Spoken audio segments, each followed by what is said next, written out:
تعالیٰ تقریب کی تیاری کی ہے، بڑے آسان انداز میں آپ نے ادائیگی کی ہے، سنایا ہے۔ خطابت کے اندر بعض بنیادی چیزیں ہیں جن کو اپنانا ضروری ہے خطابت کو مؤثر بنانے کے لیے، اور وہ سورۃ لقمان میں موجود ہے۔ میں لوگوں کے تجربات سے بات نہیں کر رہا۔ سورۃ لقمان میں جو حضرت لقمان حکیم نے اپنے بیٹے کو خطاب کر کے باتیں ارشاد فرمائی ہیں، وہ ساری ایک خطیب کے لیے ہے۔ میں اب تفصیل سے اگر بتاؤں گا تو بات لمبی ہوگی۔ میں متوجہ کر رہا ہوں کہ آپ سورۃ لقمان کی وہ آیات جو حضرت لقمان حکیم نے اپنے بیٹے کو ارشاد فرمائی ہیں اس کا مطالعہ کریں اور اس میں غور کریں، وہاں سے آپ کو خطابت سمجھ میں آئے گی۔ وہاں 3 دفعہ حضرت لقمان حکیم نے اپنے بیٹے کو کہا ہے یا بنیا، اے میرے پیارے بیٹے۔ تو باپ اپنے بیٹے کو جب نصیحت کرتا ہے تو اس کے اخلاص میں کچھ ہوتا ہے کہ اس میں کوئی ریاکاری، کوئی ادھر ادھر کی بات نہیں ہوتی، لیکن یہ بات تو حضرت لقمان حکیم کی اتنی مضبوط ہے کہ قرآن نے اس کو نقل کیا۔ 3 دفعہ کہا یا بنیا، اور میں نے گنا ہے 9 دفعہ خطاب کی ہے اپنے بیٹے کو، 9 دفعہ یا بنیا کلام، یا بنیا تو متوجہ کرنے کے لیے جو آپ نے احکامات جاری کیے ہیں اپنے بیٹے کے لیے، اس میں 9 چیزیں استعمال کی ہیں۔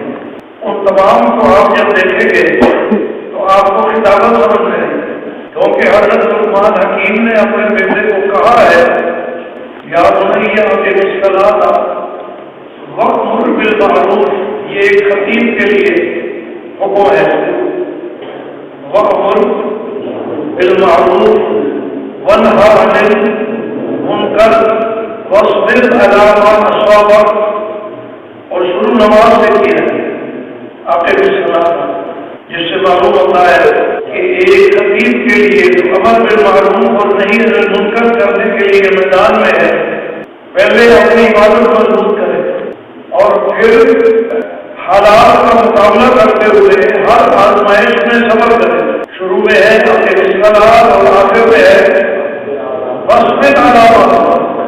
اگر ایک خطیب عبادت کی طرف اس کی کوئی توجہ نہیں، صرف باتیں رکھ کے آگے بڑھ جا رہا ہے تو بنیادی طور پر وہ راسب ہے، فیل ہے، کیونکہ حضرت لقمان حکیم نے آگے بھی طرح سے شروع کی۔ یہ بطور نمونے کے ہے نماز، عبادت مراد ہے، عبادت میں وہ کامل مکمل ہو، اور اس راستے میں صبر کی ضرورت ہے۔ ہم خطیب لوگ جو ناکام ہوتے ہیں، ہم اس لیے ناکام ہوتے ہیں کہ ہماری اپنی زندگی ٹھیک نہیں ہوتی، اور عوام سے ہم ایسی توقعات رکھتے ہیں جیسے نبی کو اپنی امت سے رکھنی چاہیے۔ ناراض نہ ہونا میرے جملے پر، کیونکہ لوگ ہماری قدر نہیں کرتے۔ یہ جملہ عام ہے، لوگ ہماری قدر نہیں کرتے۔ یہ جملہ کیا بتاتا ہے؟ واصبر علی ما اصابک، کہ ہر رد عمل پر صبر کرنا ہے، ہر رد عمل۔ قدر کا کیا مطلب ہے؟ ہم نے تو اپنی ڈیوٹی ادا کرنی ہے، ہم نے تو اپنا فرض ادا کرنا ہے۔ اور آگے حضرت لقمان حکیم نے اپنے بیٹے کو اصلاحی پہلو کی طرف متوجہ کیا ہے۔ یہ تو ظاہری بات ہوتا ہے نا کہ اس طرح کہ ہاں انہا انسکو، یہ درمیان میں انسان، یہ تو اللہ تعالیٰ کا کلام ہے، لقمان حکیم کا نہیں ہے۔ آگے پھر لقمان حکیم کا کلام شروع ہو جاتا ہے، اس میں اس کے اندر جو جوڑا ہے کہ یہ نہ سمجھو کہ ہمارے اوپر نظام کوئی نہیں، زمین کی تہ میں ہو، آسمانوں میں ہو، غار میں ہو، کہیں ہو، تو اللہ اس کو دیکھ رہا ہے۔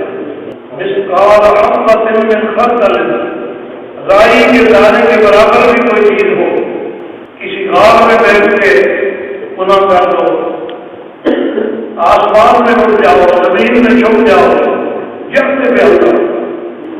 اس کا مطلب ہے کہ اپنی نجی زندگی کو پاکیزہ رکھو، یہ خطیب کے لیے ضروری ہے۔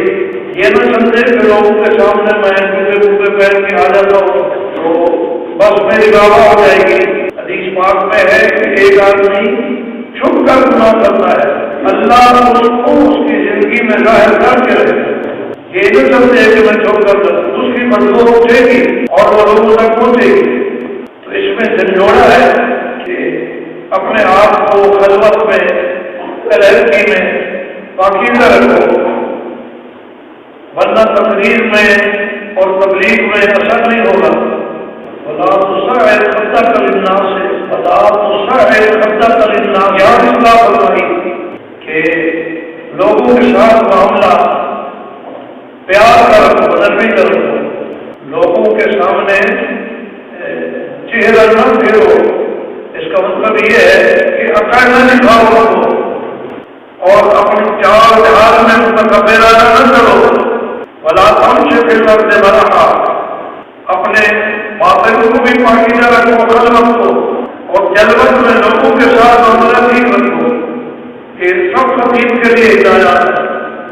ایک آدمی کہتا ہے میرا اللہ تعالیٰ سے تو معاملہ ٹھیک ہے، میں نماز بھی پڑھتا ہوں، یہ بھی کرتا ہوں، وہ بھی کرتا ہوں، لیکن لوگوں کو ایک انگلی دیتا ہے، سلام کرنے میں ایک انگلی دیتا ہے، کسی کو اچھی طرح سلام نہیں کرتا، اس کی طرف متوجہ ہو کر بات نہیں کرتا، وہ ادھر ہوتا ہے اور بے توجہ سے بات کرتا ہے، یہ سلام بے توجہ سے کرتا ہے، اور جب چلتا ہے تو ایسے لگتا ہے جیسے زمین کو کاٹ دے گا۔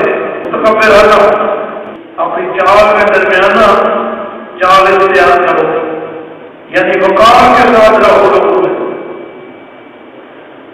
اور زیادہ شور نہ کرو۔ بعض لوگ سمجھتے ہیں کہ زیادہ چیخنا یہ تقریر کا حسن ہے، یہ تقریر کا حسن نہیں ہے۔ بغض من صوت کا مستقل حکم ہے کہ آواز بند رکھو۔ ان انکر الاصوات لصوت الحمیر، اگر زیادہ شور ہو جانا خوبی ہوتی تو گدا سب سے زیادہ شور ہوتا۔ خطیب کا کام ہے دوسرے کو بات سمجھانا، روک ڈالنا نہیں ہے، بات سمجھانا۔ جہاں جوش کی ضرورت ہے جوش کرے، لیکن شوری میں درد چلا جائے، چاہے کسی کے سر میں درد ہو، کسی کے پیٹ میں درد ہو، یہ طاقت نہیں ہے۔ تو یہ ساری ہدایات جو حضرت لقمان حکیم نے دی ہے، یہ ایک خطیب کے لیے، اس کی تفسیر میں آپ مطالعہ کریں گے، غور کریں گے تو آپ کو بہت سارے حقائق ملیں گے اور تقریر کا طریقہ ملے گا۔ اللہ تعالیٰ ہماری اس محنت کو قبول فرمائے، جو آپ حضرات محنت کر کے لائے ہیں۔ انشاءاللہ آپ آئندہ کل کر اگر ان صفات کو اپنائیں گے تو وہ بہت اچھے خطیب بنیں گے اور آپ کا علم لوگوں تک خوب پہنچے گا۔ اور یہ ضروری ہے جو آدمی عالم ہو وہ علم کو منتقل کرنا بھی جانتا ہو۔ کسی کو تبلیغ کہتے ہیں، اگر اس کو آگے علم منتقل کرنا نہیں آتا تو وہ تو پھر افادیت سے خالی ہو گیا۔ اس لیے بات کو سلیقے کے ساتھ موقع کے مناسب اور مؤثر کر کے دوسروں تک پہنچائے، یہ سلیقہ اس کے اندر ہونا چاہیے اور یہ استعداد ہونی چاہیے۔ اور کوئی بھی چیز بغیر محنت کے حاصل نہیں ہوتی۔ یہ بات بھی یاد رکھو کہ تقریر کا ملکہ قدرتی ہوتا ہے، تقریر کا جو ملکہ ہے، استعداد ہے، یہ قدرتی ہوتی ہے۔ اس لیے سارے خطیب ایک جیسے نہیں ہوتے۔ شوق ہر ایک کا ہے کہ میں خطیب بنوں، لیکن سارے خطیب ایک جیسے نہیں بنتے، کیونکہ ان کی جیسے قدیں چھوٹی بڑی ہوتی ہے، کوئی چھوٹی قد والا ہے، کوئی بڑی قد والا ہے، آوازیں مختلف ہوتی ہیں، دماغ مختلف ہوتے ہیں، اسی طرح آدمی کی تقاریر بھی مختلف ہوتی ہے۔ لیکن اس کا یہ معنی نہیں ہے کہ جس کے اندر تقریر کی استعداد ہے وہ خود کو خود خطیب بن رہا ہے۔ اس کو اپنی استعداد کو بروئے کار لانے کے لیے محنت کرنی پڑے گی۔ اس کی مثال میں یہ دیتا ہوں کہ ایک ہوتا ہے سونے کی اینٹ اور ایک ہوتا ہے زیور۔ زیور کے اندر سونا استعمال ہوتا ہے، لیکن اس کے اوپر سونار کی محنت تو لگتی ہے، روڑی تو کوئی نہیں لگتا ہے، سونے کی روڑی کو اینٹ کو یہاں کو لگتا کر رہی ہو عورت، وہ سنار کے بعد جائے گا، اس کو ہاتھ میں ڈالے گا، پگھلائے گا، پھر ہتھوڑوں سے اس کی کٹائی کرے گا، زیور بنے گا، پھر وہ اس قابل ہوگا کہ یہاں سے جائے گا۔ اس کا مطلب یہ ہے کہ خوبصورت زیور